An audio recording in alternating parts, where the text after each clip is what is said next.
اور ہر بیماری سے شفا دے، اور حاسد کے شر سے جبکہ وہ حسد کرے، اور ہر بری نظر والے کے شر سے اللہ آپ کو محفوظ رکھے۔ پھر یہ ہے کہ اللہ سبحانہ و تعالیٰ نے جو چیز پیدا کی وہ جس مقصد کے لیے پیدا کی اس چیز نے اس مقصد کو خوب پورا کیا۔ تو ابرا کا معنی ہوتا ہے کسی چیز کو جس غرض و غایت سے بنایا جائے، جس مقصد کے تحت بنایا جائے، وہ اس کے لائق بھی ہو۔ تو اللہ سبحانہ تعالیٰ نے جو چیزیں بھی بنائی، جس کام کے لیے بنائی، وہ ان کا مقصد اچھی طرح پورا کرتی۔ مثلا پانی کو پیاس بجھانے کا ذریعہ بنایا، اور قرآن مجید کا اس کا ذکر بھی فرمایا۔ اللہ سبحانہ تعالیٰ جو البارئ ہے، تو ہمیں اس کے اس نام سے یہ بھی پتہ چلتا ہے کہ اس نے جو کچھ تخلیق کیا، جو کچھ بنایا، اسے جس غرض یا جس مقصد کے لیے بنایا اس کے بالکل موافق ہی بنایا۔ یعنی جس بھی چیز کو بنایا، اس کو جس کام کے لیے بنایا وہ اپنا کام پوری طرح ادا کر رہی ہے۔ مثلا پانی کو پیاس بجھانے کا ذریعہ بنایا۔ قرآن مجید میں اللہ تعالیٰ فرماتے ہیں وَمَا يَسْتَوِي الْبَحْرَانِ هَذَا عَذْبٌ فُرَاتٌ سَائِغٌ شَرَابُهُ وَهَذَا مِلْحٌ أُجَاجٌ وَمِن كُلٍّ تَأْكُلُونَ لَحْمًا طَرِيًّا وَتَسْتَخْرِجُونَ حِلْيَةً تَلْبَسُونَهَا وَتَرَى الْفُلْكَ فِيهِ مَوَاخِرَ لِتَبْتَغُوا مِن فَضْلِهِ وَلَعَلَّكُمْ تَشْكُرُونَ۔ اور دو سمندر برابر نہیں ہوتے، یہ میٹھا پیاس بجھانے والا ہے، یعنی ایک حصے کو اس نے میٹھا بنایا جس سے پیاس بجھائی جاتی، جس کا پانی آسانی سے حلق سے اترنے والا ہے، اور یہ نمکین ہے کڑوا، اور اس کی بھی ضرورت تھی، اس کا بھی ایک مقصد تھا، اور جس مقصد کے لیے اس کو بنایا وہ بھی پورا اپنا کام کر رہا ہے کہ اس میں ایسی مخلوق رہ سکے کہ جو میٹھے پانی میں نہیں رہ سکتی۔ اور ہر ایک میں سے تم تازہ گوشت کھاتے ہو، اور زینت کا سامان نکالتے ہو جو تم پہنتے ہو، اور تو اس میں کشتیوں کو دیکھتا ہے، پانی کو چیرتی ہوئی چلنے والی ہیں، یعنی سمندر اس لیے بھی بنائے کہ اس کے اوپر سفر کیا جا سکے، کشتیاں چل سکیں، تاکہ تم اس کے فضل میں سے حصہ تلاش کرو اور تاکہ تم شکر ادا کرو۔ یعنی ایک ہی چیز ہے اور اس کے بے شمار فائدے ہیں، اور یہ فائدے ہمیں تو بعد میں معلوم ہوئے ہیں، لیکن اللہ سبحانہ وتعالیٰ نے ان چیزوں کی تخلیق سے پہلے ہی ان کے مقاصد متعین کر دیے، اور ہر چیز اپنا مقصد بخیر و خوبی انجام دے رہی ہے۔ پھر اسی طرح اللہ سبحانہ وتعالیٰ نے ستارے بنائے، ستارے روشنی کا کام بھی دیتے ہیں لیکن وہ علامات بھی ہیں۔ قرآن مجید میں اللہ تعالیٰ فرماتے ہیں وَأَلْقَى فِي الْأَرْضِ رَوَاسِيَ أَن تَمِيدَ بِكُمْ وَأَنْهَارًا وَسُبُلًا لَعَلَّكُمْ تَهْتَدُونَ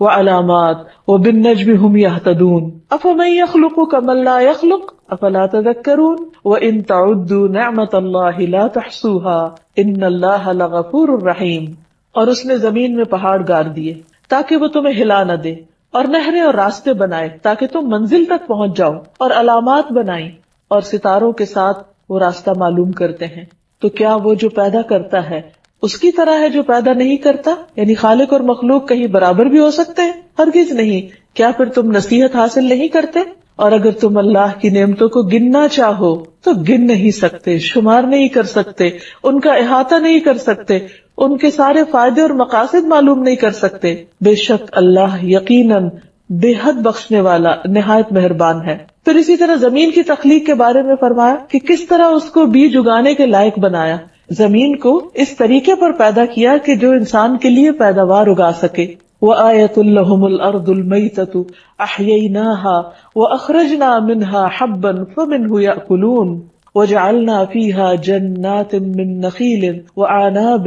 وَفَجَّرْنَا فِيهَا مِنَ الْعُيُونِ لِيَأْكُلُوا مِن ثَمَرِهِ وَمَا عَمِلَتْهُ أَيْدِيهِمْ أَفَلَا يَشْكُرُونَ سبحان الذي خلق الازواج كلها مما تنبت الارض ومن انفسهم ومما لا يعلمون۔ اور ایک نشانی ان کے لیے مردہ زمین ہے، ہم نے اسے زندہ کیا، یعنی بارش برسا کر، اور اس سے غلہ نکالا، اور وہ اسی میں سے کھاتے ہیں۔ اور ہم نے اس میں کھجوروں اور انگوروں کے کئی باغ بنائے، اور ان میں کئی چشمے پھوڑ نکالے تاکہ وہ اس کے پھل کھائیں، حالانکہ اسے ان کے ہاتھوں نے نہیں بنایا۔ یعنی جو کچھ یہ کھا رہے ہیں، جو کچھ یہ استعمال کر رہے ہیں، یہ کسی انسان کی بنائی ہوئی چیز نہیں ہے۔ پھر کیا وہ شکر ادا نہیں کرتے؟ یعنی اصل کام انسان کا کیا تھا کہ وہ ان سب نعمتوں کو استعمال کر کے اللہ کا شکر ادا کرے اور اس کی فکر کرے، لیکن بندے اپنے حصے کا کام نہیں کرتے تو بھی اللہ سبحانہ تعالیٰ کو کچھ فرق نہیں پڑتا۔ فرمایا پاک ہے وہ جس نے سب کے سب جوڑے پیدا کیے ان چیزوں سے جنہیں زمین اگاتی ہے، اور خود ان میں سے اور ان چیزوں سے جنہیں وہ جانتے نہیں. اب دیکھیے کہ یہ آیت 1400 سال پہلے نازل ہوئی اور اس میں ذکر کیا گیا ہے کہ ہر چیز کے اندر جوڑے موجود ہیں. اور کچھ عرصہ پہلے انسان نے یہ ڈسکور کیا کہ جوڑے صرف انسانوں یا حیوانوں میں نہیں، سمندروں میں بھی ہیں اور پہاڑوں میں بھی ہیں اور پودوں میں بھی ہیں اور باقی مخلوقات میں بھی ہیں. لیکن اس کا ذکر کب سے پہلے اللہ سبحانہ وتعالیٰ بیان فرما چکے ہیں. تو اس سے یہ پتہ چلتا ہے کہ اللہ سبحانہ وتعالیٰ نے جس چیز کو جس مقصد کے لیے پیدا کرنا تھا اسی کے لیے پیدا کیا، اور پھر وہ چیز مقصد پورا بھی کر رہی ہے، اور کس طرح اس کو جوڑوں کی شکل میں بنایا تاکہ وہ بہتر طور پر کام کر سکے. پھر اسی طرح بعض جانوروں کو بعض کی غذا کا ذریعہ بنایا، خود انسانوں کی غذا کا ذریعہ بنایا. فرمایا وَإِنَّ لَكُمْ فِي الْأَنْعَامِ لَعِبْرَةً نُسْقِيكُم مِّمَّا فِي بُطُونِهِ مِن بَيْنِ فَرْثٍ وَدَمٍ لَبَنًا خَالِصًا سَائِغًا لِلشَّارِبِينَ. اور بلا شبہ تمہارے لیے چوپاؤں میں یقیناً بڑی عبرت ہے. ہم ان چیزوں میں سے جو ان کے پیٹوں میں ہیں، گوبر اور خون کے درمیان سے تمہیں خالص دودھ پلاتے ہیں. سوچے انسان کہ جانور کیا کھاتا ہے اور کس طرح اس کے اندر وہ پروسیس ہوتا ہے اور کس شکل میں وہ باہر آتا ہے. یعنی اگر انسان دودھ پیتے ہوئے ایک لمحے کے لیے بھی اللہ سبحانہ وتعالیٰ کی اس قدرت پر غور کرے کہ یہ آیا کہاں سے ہے، یہ بنا کیسے ہے، تو انسان کی عقل حیران ہو جائے اور وہ واقعی اپنے الہ کو پہچان کر اس کے آگے جھک جائے. اور پھر فرمایا کہ یہ دودھ جو خالص دودھ پلاتے ہیں، جو پینے والوں کے لیے حلق سے آسانی سے اتر جانے والا ہے، یعنی اس کا پینا بھی کچھ مشکل نہیں. اس کے اندر ایک لذت رکھی، غذائیت رکھی. پھر پھلوں کو بطور رزق بنایا. پھر مختلف رنگوں کے شہد کو شفا کا ذریعہ بنایا. یخرج من بطونها شراب مختلف الوانه فيه شفاء للناس ان فی ذلک لآیۃ لقوم یتفکرون. ان کے پیٹوں سے پینے کی ایک چیز نکلتی ہے، یعنی مکھی کے پیٹ سے، جس کے رنگ مختلف ہیں. اس میں لوگوں کے لیے شفا ہے. بلا شبہ اس میں لوگوں کے لیے یقیناً ایک نشانی ہے جو غور و فکر کرتے ہیں. پھر اسی طرح اللہ سبحانہ تعالیٰ نے مختلف کاموں کی مناسبت سے مختلف شکلوں میں مخلوق کو پیدا کیا. کسی کو رینگنے والا بنایا، کسی کو دوڑنے والا بنایا، کسی کو اڑنے والا بنایا. فرمایا وَمِنَ الْأَنْعَامِ حَمُولَةً وَفَرْشًا كُلُوا مِمَّا رَزَقَكُمُ اللَّهُ وَلَا تَتَّبِعُوا خُطُوَاتِ الشَّيْطَانِ إِنَّهُ لَكُمْ عَدُوٌّ مُبِينٌ. اور چوپاؤں میں سے کچھ بوجھ اٹھانے والے اور کچھ زمین سے لگے ہوئے ہیں. کھاؤ اس میں سے جو اللہ نے تمہیں رزق دیا ہے، اور شیطان کے قدموں کے پیچھے نہ چلو، بلا شبہ وہ تمہارا کھلا دشمن ہے. واللہ خلق كل دابة من ماء فمنهم من يمشي على بطنه ومنهم من يمشي على رجلين ومنهم من يمشي على أربع يخلق الله ما يشاء إن الله على كل شيء قدير. اور اللہ نے ہر چلنے والا جاندار ایک قسم کے پانی سے پیدا کیا. ان میں سے کوئی وہ ہے جو اپنے پیٹ کے بل چلتا ہے، کوئی وہ ہے جو 2 پاؤں پہ چلتا ہے، اور ان میں سے کوئی وہ ہے جو 4 پہ چلتا ہے. اللہ پیدا کرتا ہے جو وہ چاہتا ہے. یقیناً اللہ تعالیٰ ہر چیز پر خوب قدرت رکھتا ہے. یہ ہے اللہ البارئ، جس نے مختلف کاموں کی مناسبت سے مختلف شکلوں میں مخلوق کو پیدا کیا اور ہر ایک کو الگ تشخص عطا کیا، مخصوص شکل دی، مخصوص سائز دیا. کچھ کو اڑنے والا بنایا، کچھ کو تیرنے والا بنایا، کچھ کو رینگنے والا بنایا، کچھ کو دوڑنے والا بنایا. یہ سب کچھ اللہ رب العزت ہی کی تقسیم ہے، اور جیسی اس کی پروگرامنگ تھی اس کے مطابق اس نے ہر چیز کو وجود عطا کیا. اللہ سبحانہ وتعالیٰ ان تمام چیزوں پر غور و فکر کی دعوت بھی دیتے ہیں. اللہ تعالیٰ فرماتے ہیں افلا ينظرون الى الابل كيف خلقت. کیا وہ اونٹوں کی طرف نہیں دیکھتے کہ وہ کیسے پیدا کیے گئے؟ یعنی اللہ سبحانہ وتعالیٰ کی قدرت پر غور تو کرے. وَإِلَى السَّمَاءِ كَيْفَ رُفِعَتْ. آسمان کی طرف نہیں دیکھتے کہ کیسے وہ بلند کیا گیا. وَإِلَى الْجِبَالِ كَيْفَ نُصِبَتْ. اور پہاڑوں کی طرف نہیں دیکھتے کہ کس طرح وہ نصب کیے گئے، کہ پہاڑ میخوں کی طرح، کیلوں کی طرح زمین کے اندر گاڑ دیے گئے، جن کے 2 حصے زمین کے اندر ہیں اور ایک حصہ باہر ہے، اور اس سے زمین کو تھام لیا گیا کہ وہ انسانوں کو لے کر لڑک نہ جائے، اور زمین پر اس کی وجہ سے قرار ہے کہ انسان ہر کام آرام سے کر سکتا ہے. وَإِلَى الْأَرْضِ كَيْفَ سُطِحَتْ. اور یہ زمین کی طرف نہیں دیکھتے کہ کس طرح پھیلا دی گئی، کہ اس پر چلنا پھرنا انسان کے لیے کتنا آسان ہے. پھر اسی طرح آپ دیکھیے کہ جانوروں کے اندر مختلف ان کی اسپیشیز اور ان کے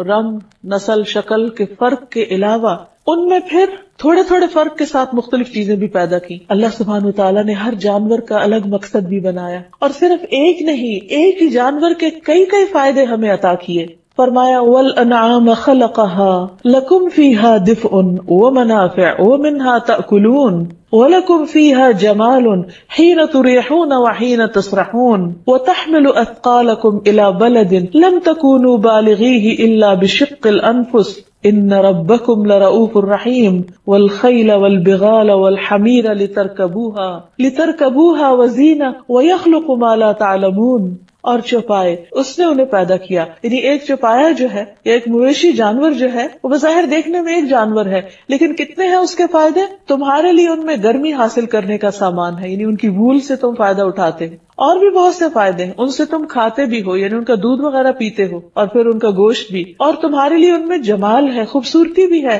جب تم انہیں شام کو چرا کے واپس لاتے ہو ڈھلتے سایوں میں، اور صبح جب لے کر جاتے ہو تو دور سے دیکھ کر ان کا چلنا بھی تمہیں ایک رونق بخشتا ہے، تمہارے دل کو خوش کرتا ہے، اور پھر وہ تمہارے بوجھ ایک شہر سے اٹھا کر دوسرے تک لے جاتے ہیں جسے تم مشقت کے بغیر خود وہاں تک پہنچنے والے نہ تھے۔ یہ سب کچھ اللہ سبحانہ وتعالیٰ کی رحمت ہے۔ فرمایا ان ربکم لرؤوف الرحیم، تمہارا رب بہت ہی شفقت کرنے والا مہربان ہے۔ اور پھر مزید فرمایا کہ اس نے تمہارے لیے گھوڑے اور خچر اور گدھے سے تمہارے لیے پیدا کیے تاکہ تم ان پہ سواری کر سکو۔ اب آپ دیکھیے تین جانور ایک دوسرے سے ملتے جلتے ہیں لیکن تینوں کا الگ الگ کام ہے، گھوڑے کا اپنا کام ہے، خچر کا الگ اور گدھے کا الگ۔ اللہ سبحانہ وتعالیٰ چاہتے تھے تینوں کا ایک ہی بنا دیتے، لیکن وہ سب کام نہیں کر سکتے۔ جو کام گدھا کر سکتا ہے وہ گھوڑا نہیں کر سکتا، اور جو کام گھوڑا کرتا ہے یا خچر کرتا ہے وہ گدھا نہیں کر سکتا۔ کسی کا سائز چھوٹا ہے، کسی کا بڑا ہے، کوئی تیز رفتار ہے، کوئی آہستہ چلتا ہے۔ تو یہ سب کچھ کس نے پلان کیا؟ کون جانتا تھا کہ انسان کو اپنے کاموں کے لیے کیسی کیسی سواریوں کی ضرورت ہوگی؟ اور پھر ساتھ ہی فرمایا کہ تم ان پہ سوار ہو اور زینت بھی ہے، یعنی ان میں خوبصورتی بھی ہے، تمہارا دل بھی خوش ہوتا ہے ان کو دیکھ کر، اور وہ کچھ پیدا کرے گا جو تم نہیں جانتے، یعنی آئندہ بھی وہ پیدا کرتا رہے گا۔ اور حقیقت یہ کہ سواریوں کی مختلف قسمیں جو آج انسان دیکھ رہا ہے چند سو سال پہلے انسانوں کے علم میں نہ تھی، اور آئندہ بھی معلوم نہیں کیا کچھ اللہ تعالیٰ پیدا کرنے والا ہے۔ پھر اسی طرح جب انسان کو اللہ سبحانہ وتعالیٰ کی اس صفت پر یقین ہو جائے، ایمان ہو جائے، تو انسان کو چاہیے کہ پھر اپنے رب سے دعا بھی کرے، کیونکہ وَلِلَّهِ الْأَسْمَاءُ الْحُسْنَى فَادْعُوهُ بِهَا، اللہ کے ہیں اچھے اچھے نام، انہیں ان ناموں کے ذریعے پکارو۔ سب سے پہلی بات تو یہ کہ قرآن پاک میں اللہ سبحانہ وتعالیٰ ہمیں حکم دیتے ہیں فَتُوبُوا إِلَىٰ بَارِئِكُمْ، اپنے پروردگار کے حضور توبہ کرو، یعنی جس نے اتنا کچھ تمہارے لیے اتنا با مقصد بنایا، اتنا اپروپریٹ بنایا، تو اس کا حق تو تم ادا ہی نہیں کر سکتے، ایک نعمت کا بھی نہیں۔ اس لیے جب تم اس سے غافل ہوتے ہو اور جب تم اس کی چھوٹی یا بڑی نافرمانی کا کام کر لیتے ہو تو تمہارے لیے لازم ہے کہ تم اس ہستی کی طرف پلٹو جس نے تمہیں یہ سب کچھ دیا ہے۔ پھر اسی طرح رسول اللہ صلی اللہ علیہ وسلم نے حفاظت کے لیے ایک بہت ہی خوبصورت دعا سکھائی، اعوذ بکلمات اللہ التامات التی لا یجاوزہن بر ولا فاجر من شر ما خلق وذرأ وبرأ، یہاں بھی برأ یعنی البارئ کی صفت کا ذکر ہے، ومن شر ما ينزل من السماء ومن شر ما يعرج فيها ومن شر ما ذرأ في الارض ومن شر ما يخرج منها ومن شر فتن الليل والنهار ومن شر كل طارق الا طارقا يطرق بخير یا رحمان۔ اس کا معنی ہے کہ میں اللہ تعالیٰ کے ان تمام کلمات کے ساتھ پناہ چاہتا ہوں جن سے آگے نہ تو کوئی نیک اور نہ ہی کوئی برا شخص بڑھ سکتا ہے، یعنی یہ کلمات اس کے شر کو روک دیں گے، ہر اس چیز کے شر سے جس کو اللہ نے بنایا، پیدا کیا اور پھیلایا، اور ہر اس چیز کے شر سے جو آسمان سے اترتی ہے یا جو اس میں چڑھتی ہے، اور اس چیز کے شر سے جسے اس نے زمین میں پیدا کیا، اور اس چیز کے شر سے جو زمین سے نکلتی ہے، اور رات اور دن کے فتنوں کے شر سے اور رات کو آنے والے کے شر سے، سوائے اس کے جو خیر کا باعث ہو، اے رحم فرمانے والے۔ تو اس طرح انسان ہر طرح کے شر سے اپنے آپ کو بچانے کے لیے اپنے رب کا سہارا لیتا ہے اور اس کے دامن میں پناہ لیتا ہے ان دعاؤں کو مانگ کر۔ اسی طرح انسان کے لیے لازم ہے کہ وہ اللہ سبحانہ وتعالیٰ کے ساتھ ایسا تعلق قائم کرے کہ جس سے وہ اپنی زندگی کے مقصد کو پورا کر سکے اور بے مقصدیت سے نکلے، کیونکہ اللہ تعالیٰ نے ہر چیز کو ایک مقصد کے ساتھ ایک خاص طریقے پر پیدا کیا۔ تو اس سے ہمیں کیا سبق ملتا ہے کہ جس رب نے مختلف چیزیں ایک خاص ڈیزائن کے ساتھ بنائی، ایک خاص سائز میں بنائی، ایک خاص رنگ میں بنائی تاکہ ہماری ضرورت پوری ہو سکے، اور وہ تمام چیزیں اسی کے مطابق عمل بھی کر رہی ہیں، اپنا مقصد بھی پورا کر رہی ہیں، تو پھر ہمارے لیے کیا لازم ہے کہ ہم بھی اپنی زندگی کا مقصد پورا کریں، اور وہ کیا ہے کہ اللہ کے حق کو سب کے حقوق پر زیادہ ترجیح دیں، اللہ سبحانہ تعالیٰ کے آگے جھک جائیں، اس کے ساتھ ایک گہرا تعلق قائم کریں، اور جب اس کی نعمتوں کو دیکھیں، اس کی تخلیق کو دیکھیں تو یا بارئ پکار اٹھیں۔ پھر ایک اور بڑی اہم بات یہ ہے کہ اللہ تعالیٰ نے جس چیز کو جس مقصد کے لیے پیدا کیا ہے، جس فطرت پر پیدا کیا ہے، اس کے مطابق اس کو استعمال کریں، اسے دوسری چیزوں میں استعمال نہ کریں، کیونکہ اس سے شر اور فساد پھیلتا ہے۔ مثلا نبی کریم صلی اللہ علیہ وسلم نے فرمایا، بنی اسرائیل میں سے ایک شخص بیل پہ سوار ہو کے جا رہا تھا، تو اس بیل نے اس کی طرف دیکھا اور کہا، سوار سے کہا، میں اس لیے نہیں پیدا کیا گیا، میری پیدائش تو کھیت میں ہل جوتنے کے لیے ہوئی ہے۔ یعنی اللہ سبحانہ تعالیٰ نے اسے ایک اور کام کے لیے پیدا کیا اور تم کوئی اور کام اس سے لے رہے ہو۔ پھر اسی طرح ہشام بن زید کہتے ہیں کہ میں انس رضی اللہ عنہ کے ساتھ حکم بن ایوب کے پاس گیا تو کچھ لوگ میرے گھر میں ایک مرغی کو نشانہ بنا کے تیر مار رہے تھے، نشانہ بازی کر رہے تھے مرغی پہ۔ تو انس رضی اللہ عنہ نے فرمایا کہ رسول اللہ صلی اللہ علیہ وسلم نے اس بات سے منع فرمایا کہ جانوروں کو باندھ کے نشانہ بازی کی جائے، یعنی مرغی اس لیے نہیں بنی کہ اس پر ہم نشانہ بازی سیکھیں۔ اسی طرح جانوروں کی کرسی بنا کر ان پر نہیں بیٹھنا چاہیے۔ رسول اللہ صلی اللہ علیہ وسلم نے فرمایا، جانوروں پر اس وقت سوار ہوا کرو جب وہ صحیح سالم ہو، اور صحیح حالت میں ان کو چھوڑ دیا کرو، یعنی ان کو پریشان نہ کرو، اور راستوں میں آپس کی گفتگو کے لیے انہیں کرسیاں نہ بنایا کرو، یعنی یہ نہیں کہ مثلا دو شخص اپنے اپنے گدے کھڑے کر لیں اور اس پر اس طرح بیٹھ دیں جیسے کرسی پہ بیٹھتے ہیں، اور اس پہ ہنسے بولے کھیلیں اور نیچے جانور کو تکلیف ہو۔ وہ ایک بیلنس طریقے سے، متوازن طریقے سے جب انسان ان پہ سواری کرتا ہے اور وہ راستے پر چلتا ہے تو وہ اس پر بیٹھنا اور بات ہے، لیکن ان کو دوسرے طریقے سے استعمال کرنا یہ اس کی مرضی کے خلاف ہے۔ پھر اسی طرح یہ ہے کہ باقی تمام چیزوں میں بھی انسان اللہ سبحانہ وتعالیٰ کی تخلیق میں انٹرفیئرنس نہ کرے، یعنی پودوں کے اندر یا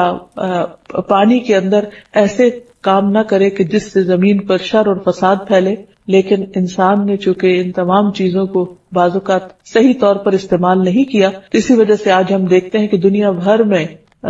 بہت زیادہ ایٹماسفیئر کے اندر تبدیلی اور تغیر کا جو مسئلہ پیدا ہو گیا ہے، جو خطرہ ہم سب کے اوپر منڈلا رہا ہے کہ کس طرح ویدر چینج ہو رہے ہیں، کس طرح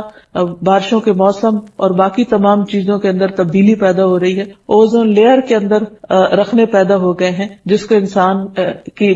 ایک طرح سے حفاظت کے لیے اللہ سبحانہ تعالیٰ نے رکھا، لیکن انسان نے اللہ کی مخلوق کو یا اللہ کی بنائی ہوئی چیزوں کو جب مس یوز کیا یا ان کاموں کے لیے نہیں کیا جن کے لیے وہ پیدا کی گئی تھی، تو اس سے اس کو خود ہی تکلیف ہوئی یا اس کے لیے مشکلات کھڑی ہو گئی۔ انسان کو یہ حق بھی نہیں کہ اللہ کی بنائی ہوئی چیزوں کا جو مقصد اللہ تعالیٰ نے متعین کیا یا جس چیز پر اللہ نے ان کو بنایا اس میں کسی قسم کی خلل اندازی کرے۔ مثلاً سمندروں کے اندر ایسے تجربات کرنا کہ جس سے وہاں کی مخلوق کو تکلیف پہنچے اور سمندری زندگی خطرے میں پڑ جائے، یہ بھی اللہ سبحانہ تعالیٰ کی تخلیق اور اس کے منصوبے کے اندر دست اندازی ہے۔ اسی طرح پودوں کے اندر اپنی مرضی سے تبدیلیاں پیدا کرنا، مختلف طرح کی غذاؤں کے رنگ یا شکل بدل دینا، یا ان کے ساتھ اس قسم کا تجربہ کرنا کہ جس سے ان کی ظاہری حالت بدل جائے یا ان کے رنگ بدل جائے یا ان کی تاثیر بدل جائے، تو اس چیز کی بھی اجازت نہیں ہے اور اس سے بھی بچنا چاہیے، کیونکہ فطرت کے ان امور میں مداخلت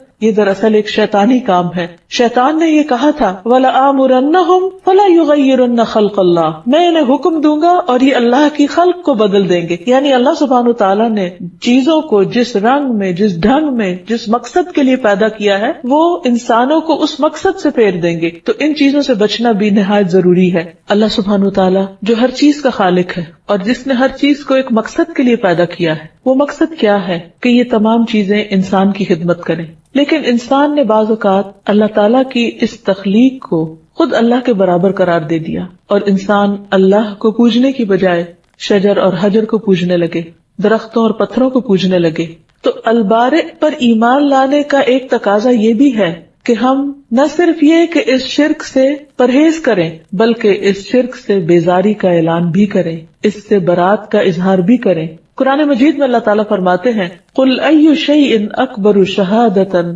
قُلِ اللَّهُ شَهِيدٌ بَيْنِي وَبَيْنَكُمْ وَأُوحِيَ إِلَيَّ هَذَا الْقُرْآنُ لِأُنذِرَكُمْ بِهِ وَمَنْ بَلَغَ أَإِنَّكُمْ لَتَشْهَدُونَ أَنَّ مَعَ اللَّهِ آلِهَةً أُخْرَى قُلْ لَا أَشْهَدُ قُلْ إِنَّمَا هُوَ إِلَٰهٌ وَاحِدٌ وَإِنَّنِي بَرِيءٌ مِّمَّا تُشْرِكُونَ۔ کہہ دیجئے کون سی چیز گواہی میں سب سے بڑی ہے؟ کہہ دیجئے اللہ، میرے درمیان اور تمہارے درمیان گواہ ہے، اور میری طرف یہ قرآن وحی کیا گیا تاکہ میں تمہیں اس کے ساتھ خبردار کروں اور اسے بھی جس تک یہ پہنچے۔ کیا بے شک تم واقعی گواہی دیتے ہو کہ بے شک اللہ کے ساتھ کچھ اور معبود بھی ہیں؟ کیا واقعی عقل مانتی ہے اس بات کو کہ اللہ کی مخلوق خالق کے برابر بھی ہو سکتی ہے؟ کہہ دیجئے میں تو یہ گواہی نہیں دیتا۔ آپ کہہ دیجئے کہ وہ تو صرف ایک ہی معبود ہے، اور بے شک میں اس سے بری ہوں جو تم شریک ٹھہراتے ہو۔ افسوس یہ ہے کہ انسان جس کو اللہ سبحانہ وتعالیٰ نے عقل دی تھی، سوچنے سمجھنے کی صلاحیت دی تھی، غور و فکر کی صلاحیت دی تھی، کہ اگر اس کے پاس کتاب وحی نہ بھی ہوتی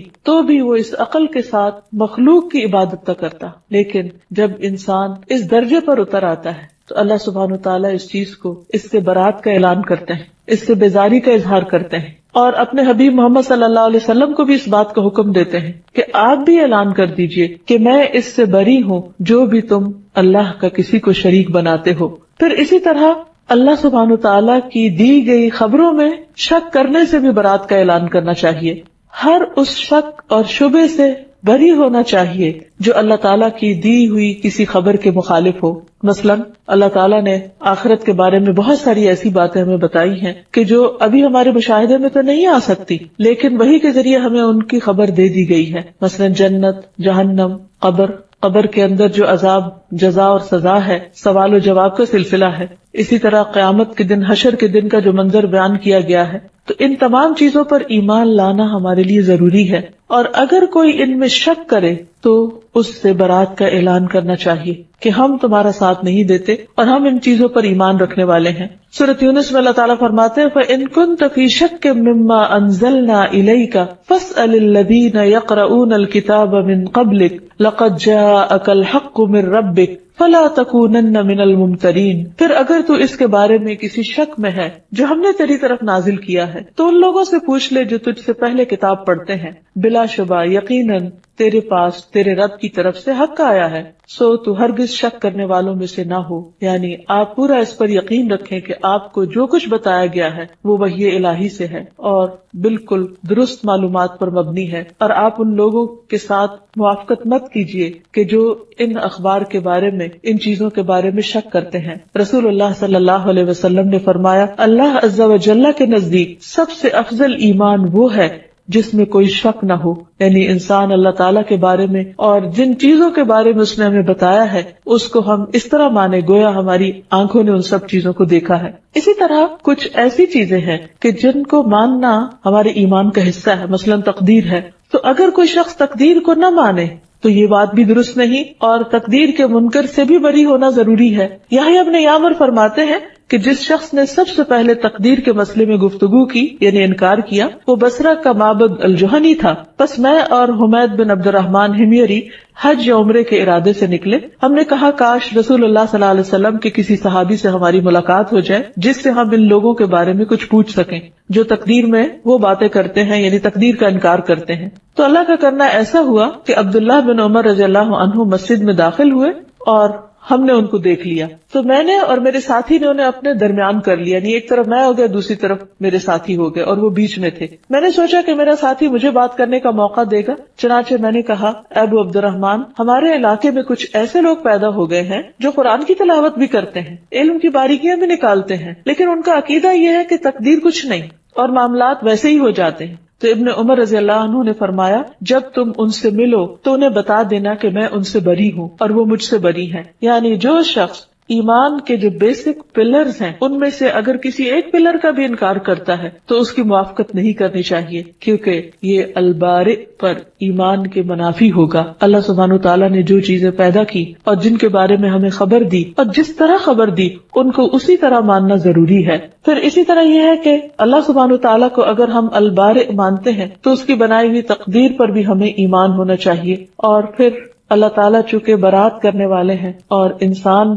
کا دفاع کرنے والے ہیں تو ہمیں بھی ایسے غلط کاموں سے برات کرنی چاہیے کہ جو اللہ تعالیٰ کو ناراض کرتے ہیں، اس کے نافرمانی کے کاموں سے بیزار ہونا چاہیے۔ جیسے اللہ تعالیٰ فرماتے ہیں وَإِذَا رَأَيْتَ الَّذِينَ يَخُوضُونَ فِي آيَاتِنَا فَأَعْرِضْ عَنْهُمْ حَتَّى يَخُوضُوا فِي حَدِيثٍ غَيْرِهِ وَإِمَّا يُنْسِيَنَّكَ الشَّيْطَانُ فَلَا تَقْعُدْ بَعْدَ الذِّكْرَى مَعَ الْقَوْمِ الظَّالِمِينَ۔ اور جب آپ ان لوگوں کو دیکھیں جو ہماری آیات کے بارے میں فضول بحثیں کرتے ہیں تو ان سے کنارہ کشی کریں، یہاں تک کہ وہ اس کے علاوہ کسی اور بات میں مشغول ہو جائیں، اور اگر کبھی شیطان آپ کو بھلا دے تو یاد آنے کے بعد ایسے ظالم لوگوں کے ساتھ مت بیٹھو، یعنی ان سے تم برات کرو۔ حضرت عائشہ کہتی ہیں کہ جھوٹ سے بڑھ کر کوئی عادت رسول اللہ صلی اللہ علیہ وسلم کے نزدیک ناپسندیدہ نہ تھی، اور کوئی شخص آپ کے سامنے جھوٹ بولتا تو آپ کا رویہ اس کے بارے میں بدلا رہتا، حتیٰ کہ معلوم ہو جاتا کہ اس نے توبہ کر لی ہے۔ پھر اسی طرح آپ صلی اللہ علیہ وسلم نے ان لوگوں سے بھی برات ظاہر کی کہ جو چھوٹوں پر رحم نہ کریں اور بڑوں کی عزت نہ کریں۔ آپ نے فرمایا وہ شخص ہم میں سے نہیں جو ہمارے چھوٹوں پر شفقت نہیں کرتا اور بڑوں کا حق نہیں پہچانتا۔ البارئ کے حق کو پہچاننے کے لیے یہ بھی ضروری ہے کہ ہم ان کاموں سے برات کا اعلان کریں جو اللہ سبحانہ تعالیٰ کو ناپسند ہیں، مثلاً شرک۔ قرآن مجید میں اللہ تعالیٰ فرماتے ہیں اذ تبرأ الذین اتبعوا من الذین اتبعوا ورأوا العذاب وتقطعت بهم الاسباب وقال الذین اتبعوا لو ان لنا کرة فنتبرأ منهم كما تبرأوا منا كذلك يريهم الله اعمالهم حسرات علیہم وما هم بخارجین من النار۔ جب وہ لوگ جن کی پیروی کی گئی تھی ان لوگوں سے بالکل بے تعلق ہو جائیں گے جنہوں نے پیروی کی، اور وہ عذاب کو دیکھ لیں گے اور ان کے آپس کے تعلقات بالکل منقطع ہو جائیں گے، اور جنہوں نے پیروی کی تھی وہ کہیں گے کاش ہم ایک بار دنیا میں دوبارہ واپس جا سکیں تو ہم ان سے بالکل بیزار ہوں، بے تعلق ہوں، جس طرح آج یہ ہم سے بے تعلق ہو رہے ہیں۔ اس طرح اللہ ان کے اعمال ان پر حسرتیں بنا کر دکھائے گا اور وہ کسی صورت بھی آگ سے نکلنے والے نہ ہوں گے، یعنی وہ تمام چیزیں کہ جن سے انسان آخرت میں جا کر بیزاری دکھانے والا ہے اور ان سے بری ذمہ ہونے والا ہے، انسان کو چاہیے کہ ان کو جانے اور آج دنیا میں ان سے بیزار ہو جائے تاکہ کل قیامت کے دن انسان کے اعمال اس کے لیے حسرتیں نہ بنے۔ اللہ تعالی ہمیں ایسی چیزوں سے محفوظ رکھے، اللہ تعالی ہمیں اپنا حق پہچاننے والا بنائے، اور جن چیزوں کو اس نے جس مقصد کے لیے پیدا کیا ہے اس مقصد میں ہی ہم استعمال کریں۔ اللہ سبحانہ تعالی ہمیں بہترین ایمان عطا فرمائے۔ وآخر دعوانا ان الحمد للہ رب العالمین۔